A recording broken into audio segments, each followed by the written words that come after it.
Bismillahirrahmanirrahim. Assalamualaikum and greeting everyone.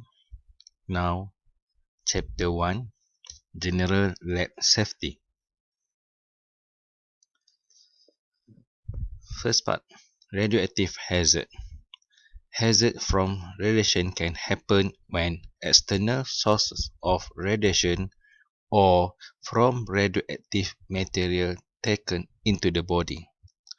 The effect depends on first the dose, quantity, second the duration of exposure, and the last one the type of organ exposed.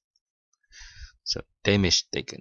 Some form of radiation can cause damage when the radiation dose exceed a certain limit, usually 1 sievert. Sievert is a radioactive unit for dose. This damage may include first radiation dermatitis, skin irritation, cataract, organ failure or radiation sickness. Other type of radiation damage, the risk of damage occur increase as the dose of radiation increase. For example, cancer, which is caused by radiation induced mutation. When radioactive leak from a nuclear reactor, it can cause rise in mutation rate. Rise in mutation rates can lead to cancer or leukemia, birth defect, and to hereditary disease. Cancer usually develop years after exposure. Principle of radiation protection. Radiation damage can be controlled by limiting exposure. The International Commission of Radiation Protection recommend first avoid unnecessary personal radiation exposure. Second, keep occupational exposure as low as possible. And the last one, do not exceed dose limit. The basic principle will use ALARA, ALARA, exposure as low as reasonable achievable. Working with radioactive material.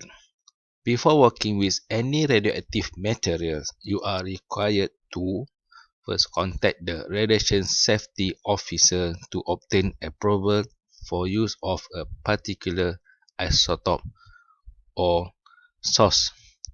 Attend radiation management training, Benkel or seminar. Obtain a radiation monitoring badge. Work using SOP that has been approved by the Department Radiation Safety Officer. Handling and use of radioactive material. Familiarize yourself with the nature of the radiation emitted or source of radioactive. For example, alpha, beta, gamma, etc., including X-ray, by the isotopes and the tolerable level of radiation permissible for both short and long-term exposure. Remember, distance from the radioactive source is the most effective way of reducing exposure. Never eat or drink or smoke or apply cosmetic while working with radioactive material. Never mouth pipette radioactive material, which is liquid type of radioactive source, up into pipettes. Use a safety device. Work with appropriate shielding, for example, lead block for primary source, with gamma emitters and perspex for beta emitters. Cover working area with bench coat, polyethylene bag absorbent paper. Use plastic tray clearly labeled to hold radioactive sample, pipettes or glassware, and etc. Handling and use of radioactive material. Mop up all spillage immediately using paper towels, wear disposable rubber or polythene glove while handling isotopes, wear a film badge, monitor the radioactivity before and after every experiment using the handheld monitor where relevant, or random swab.